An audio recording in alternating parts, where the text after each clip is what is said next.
Hello everyone, I just wanted to share with you a lesson from the studio this week. I thought this was an interesting example of routine and how you step into the ball can have an effect and can influence your ability to aim the putter face. And certainly in this example, when we change the sequence to this golfer's routine, it put them in a much better position to aim the putter face accurately. So golfer came in, they're a low handicap amateur golfer, I think scratch or maybe plus handicap, had been struggling with the putting this season, a lot of right misses, particularly struggling on left to right puts, couldn't get the ball started high enough. And from being a good putter over previous seasons, was really at a loss as to what had gone wrong, what had changed to create this right bias in the start line. So go through the usual analysis, obviously watch him hit some straight puts, watch him hit some breaking puts. There was a definite right-sided miss in there, which was very noticeable. Then started to ask him questions about what his aiming process was. And I'm going to talk you through that in a moment when we look at the video. But if we take a quick look at the data on the straight put, we can see from putt number one, where he's aimed just under 1.7 degrees open to the right, all the way through to putt number 8, every single time he's aiming to the right. And 1.8 degrees open, if you consider 1 degree the edge of the hole at 10 feet, 2 degrees edge of the hole at 5 feet, then he's aiming quite a long way to the right. On top of that, we've got a very small push bias in the stroke. So this face change number is the change between setup and impact. So we've got a double right-sided bias in the fact that he has a pretty big right aim, and then he's got some opening thrown on top of that. And if we go to the next screen, we'll see that he almost uses the path direction, the swing path direction, to try and neutralize that push. So the face is coming in very open,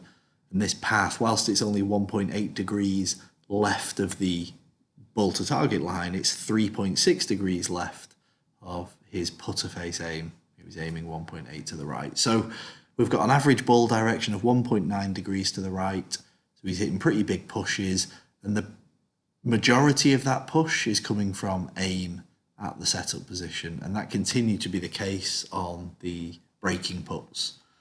So I want to talk you through his aiming process, and then we're going to look at how he would step in to the ball. So I'm going to place the first video down here on the left hand side and the after video on the right hand side. So his process, it's probably easier to describe it on this right hand video. He would basically stand behind, he'd visualize the line the ball was going to travel on. So on this case, it's a straight put. He would then pick something within the first 2 to 3 feet for his start line. So this is his aiming reference. So he's a spot putter. That spot is very early in the putt. And his eyes, once his eyes would fix on this spot, he would stare at that spot the whole time until he'd got himself into his setup position. So he'd step in, he'd be looking at the spot, the putter would go in behind the ball, he'd have a glance at the putter, but really he would be very focused visually on this spot. He would then set himself up ready to hit the putt. He'd look down towards the hole, the target, and then he'd actually make his stroke. So if we look at that on the left hand side, this was one of the putts within the analysis on the straight putt. And what I want you to pay, I'm on the wrong one here. What I want you to pay attention to is what steps in for how he steps in. So how does he, and in what sequence does he position himself in whilst he's trying to aim the putter face? So let me just slow the video down ever so slightly.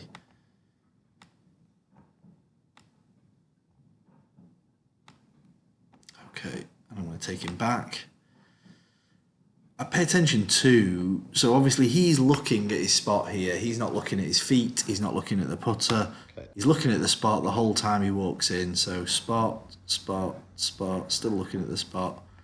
Now, without him paying attention to what he's doing, he's basically positioning his feet quite a long way closed, like quite a long way to the right. And if we were to draw a parallel line through his foot placement, then that would run to 2.5 degrees to the right. So he kind of swings that left foot forward as he walks in, but because he's not looking there, he doesn't almost notice that. So he goes without notice that left foot swings forward, the club's in behind, and now he's going to widen his stance.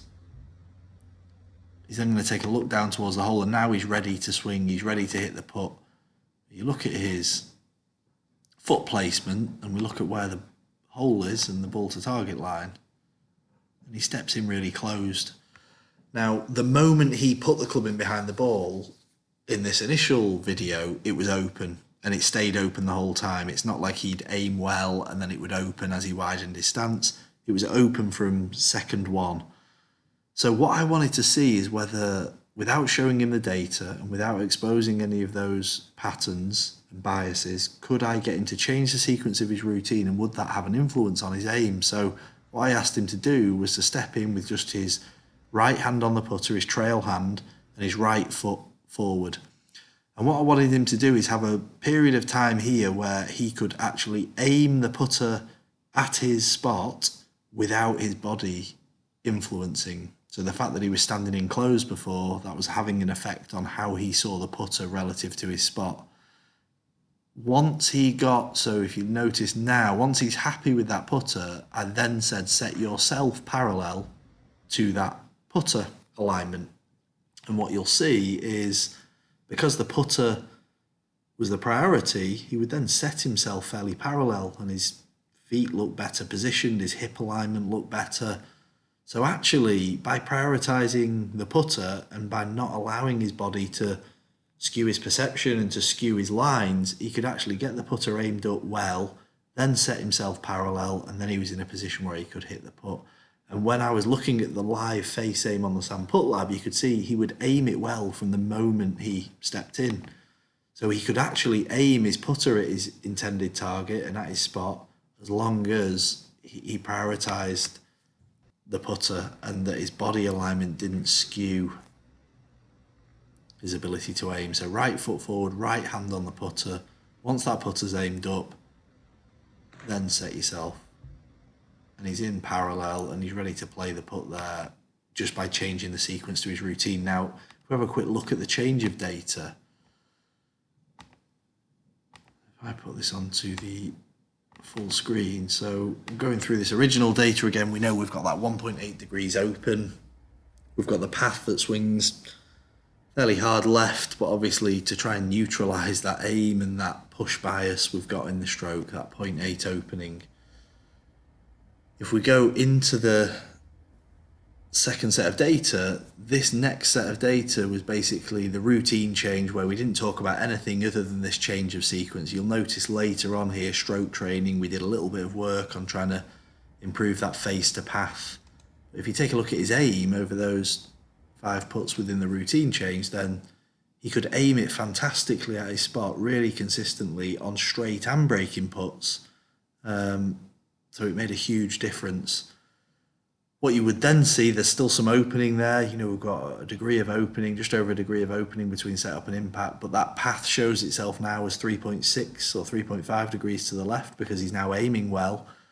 And you look at the ball start direction, so from starting the ball 1.9 degrees to the right on average, he's now starting the ball 0.4 of a degree to the right. So a noticeable improvement in his start direction. You know, 85-90% of that push has been worked out, or 75% of that push has been worked out, and it's purely through better aim. He can start to fine-tune some of that face change and square his path up, you know, over the coming weeks and months. But the priority, I think, for this golfer is to have a period of time aiming well, aiming at his intention. That's going to help his feedback on within his green reading, on breaking putts. Going to help him hole out better inside of, 6 to 8 feet. And it just shows the importance of the sequence to your routine and how your body alignment could shape how you're aiming the putter. If you think this could be relevant for you, there's body alignment videos within the video library in the Academy. Take a look at those, and as you can see here, by changing your sequence to how you step into the ball, you can really help improve your aim and manage your aim bias across different putt types.